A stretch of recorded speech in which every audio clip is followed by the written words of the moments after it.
ಇಲ್ಲ ಇಲ್ಲ ಮೇಡಮ್, ಅಂದರೆ ನೆಗೆಟಿವ್ಸ್ ಬಗ್ಗೆ ಐ ಥಿಂಕ್ ತಲೆನೂ ಕೆಡಿಸ್ಕೊ. ಆ್ಯಕ್ಚುಲಿ ನಾನು ಆ ಇಶ್ಯೂನ ಅಡ್ರೆಸ್ಸು ಮಾಡಬಾರ್ದು ಅಂತಲೇ ಇದ್ದೆ, ಬಟ್ ನಮ್ಮ ಟೀಮು ಇಲ್ಲ ಇದು ಇಶ್ಯೂ ನೀವು ಅಡ್ರೆಸ್ ಮಾಡಬೇಕು ಅಂತ ಹೇಳಿ ಮಾಡಿಸಿದ್ದು. ನಾನು ಅದಕ್ಕೆ ರೆಸ್ಪಾಂಡ್ ಮಾಡೋಕ್ಕೂ ನನಗೆ ಇಷ್ಟ ಇರಲಿಲ್ಲ. ಇಟ್ಸಿ ಇದೇ ನಮ್ಮ ಬಡವ ರಾಸ್ಕಲ್ ಭಾಳ ಅದ್ಭುತವಾಗಿ ಹೋಗ್ತಾಯಿತ್ತು ಥಿಯೇಟ್ರ್ಗಳಲ್ಲಿ, ಆ್ಯಂಡ್ ಅವಾಗಲೂ ಕೂಡ ನೆಗೆಟಿವ್ ಮಾತಾಡೋರು ಇದ್ದರು. ಹೆಡ್ ಬುಷ್ ಬಹಳ ಚೆನ್ನಾಗಿ ಆಗ್ತಾಯಿತ್ತು, ಸ್ಟಿಲ್ ಕಾಂಟ್ರವರ್ಸಿ ಅದ್ರ ಮಧ್ಯನೂ ಹೆಡ್ ಬುಷ್ ಬಹಳ ಚೆನ್ನಾಗಿ ನಮಗೆ ಸಿನಿಮಾ ಆಗ್ತಾಯಿತ್ತು. ಟಗರು ಪಲ್ಯ ಮಾಡಿದಾಗ್ಲೂ ಒಂದು ಕಡೆ ಈ ಟ್ವಿಟ್ಟರಲ್ಲಿ ಅಲ್ಲಿ ಇಲ್ಲಿ ಇದು ಮತ್ತೆ ಅದೇ ರೆಗ್ಯುಲರ್ ಥರದ ಸಿನಿಮಾ ಅಂತ ಹಾಗೆ ನಡೀತಾನೆ ಇತ್ತು.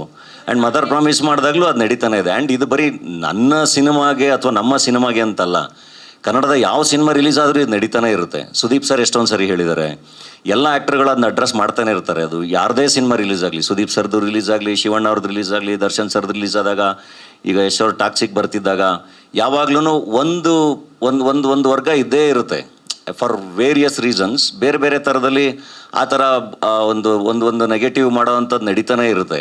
ಅದಕ್ಕೆ ನಾನು ಜನರಲ್ ಆಗಿ ಬರೆದು ಹಾಕಿದ್ದು, ದಿಸ್ ಕಲ್ಚರ್ ಶುಡ್ ಸ್ಟಾಪ್ ಅಂತ. ಆ್ಯಂಡ್ ಅದನ್ನು ಅಡ್ರೆಸ್ ಮಾಡೋದು ಐ ಡೋಂಟ್ ನೋ ಹೆಂಗೆ ಅಡ್ರೆಸ್ ಮಾಡಬೇಕು ಎಲ್ಲ ಅಂತ. ಬಟ್ ಅದ್ರ ಬಗ್ಗೆ ಎಲ್ಲ ಆ್ಯಕ್ಚುಲಿ ಅದನ್ನು ನೆಗ್ಲೆಕ್ಟ್ ಮಾಡಬೇಕು, ಇಗ್ನೋರ್ ಮಾಡಬೇಕು. ಸಿನಿಮಾ ಬಹಳ ಚೆನ್ನಾಗಿದ್ದಾಗ, ಜನ ಬಂದಾಗ ಅದನ್ನು ಯಾರೂ ತಡೆಯೋಕ್ಕಾಗಲ್ಲ. ಎಷ್ಟು ನೆಗೆಟಿವ್ ಮಾಡೋಕ್ಕಾಗತ್ತೆ? ಪ್ರೇಕ್ಷಕನಿಂದ ಪ್ರೇಕ್ಷಕನಿಗೆ ಹೋಗೋದೇ ಸತ್ಯ. ಆ ಸತ್ಯದ ಮುಂದೆ ಇನ್ಯಾವ ಸತ್ಯನೂ ಇಲ್ಲ. ಆ್ಯಂಡ್ ಡೆಫಿನೆಟ್ಲಿ ಇವತ್ತಿಗೆ ಕನ್ಫ್ಯೂಷನ್ಸ್ ಇದೆ. ಅಂದರೆ ಆಡಿಯನ್ಸಿಗೆ ಸೋಷಿಯಲ್ ಮೀಡಿಯಾದಲ್ಲಿ ಬರೋದು ಯಾವ್ದು ನಿಜ ಯಾವ್ದು ಸುಳ್ಳು, ಅಥವಾ ಮೀಡಿಯಾದಲ್ಲಿ ಬರೋದು ಯಾವ್ದು ನಿಜ ಯಾವ್ದು ಸುಳ್ಳು, ಯಾವುದನ್ನು ಜಡ್ಜ್ ಮಾಡದೇ ಇರೋ ಪರಿಸ್ಥಿತಿಗೆ ಬಂದಿದೆ ಇವತ್ತು ಎಲ್ಲದನ್ನು. ಸೊ ಹಾಗಿದ್ದಾಗ ಸತ್ಯ ಯಾವುದು ಅಂತ ಕಂಡುಕೊಳ್ಳೋದು ಅದು ಪ್ರೇಕ್ಷಕನಿಗೆ ಬಿಟ್ಟಿದ್ದದು. ಸೊ ಆಡಿಯನ್ಸ್ಗೆ ಹೋದಾಗ ಮಾತ್ರ ಐ ಥಿಂಕ್ ಯಾವುದೇ ಒಂದು ಸಿನಿಮಾ ಪ್ರಾಡಕ್ಟ್ ಎಲ್ಲದನ್ನು ಬಹಳ ಚೆನ್ನಾಗಿ ಆಗೋದು.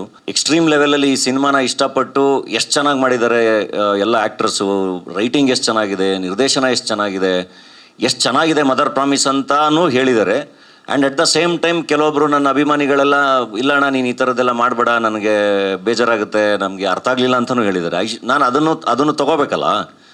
ಸೊ ಅದು ಬೇರೆ. ಅದು ಬಿಟ್ಬಿಟ್ಟು ಒಂದು ಸಿನಿಮಾನ ರೂಲ್ ಔಟ್ ಮಾಡೋದಿದೆಯಲ್ಲ, ಸುಮ್ಮನೆ ಅದು ಏನೋ ಮಾಡಿ ನೋಡಿ ಹಿಂಗೆಲ್ಲ ಮಾಡ್ತಿದ್ದಾರೆ ಅದು ಇದು ಅಂತ ಏನೋ ಮಾಡೋದಿದೆಯಲ್ಲ, ಅದು ರೆಗ್ಯುಲರಾಗಿ ನಡೀತಾನೆ ಇರುತ್ತೆ. ಅದಕ್ಕೇ ಮೋಸ್ಟ್ಲಿ ನೆಕ್ಸ್ಟ್ ಸಿನಿಮಾದಿಂದ ನಾವು will get the court order and release the film, so that ಇಮಿಡಿಯೇಟಾಗಿ ಈ ಥರದ್ದು ಮಾಡೋರದೆಲ್ಲ ಡಿಲೀಟ್ ಆಗ್ತಾ ಹೋಗುತ್ತೆ. ಆ್ಯಂಡ್ ಪ್ರೇಕ್ಷಕನ ಮೇಲೆ ಸಿನಿಮಾ ನಿಂತ್ಕೊಳ್ಳುತ್ತೆ.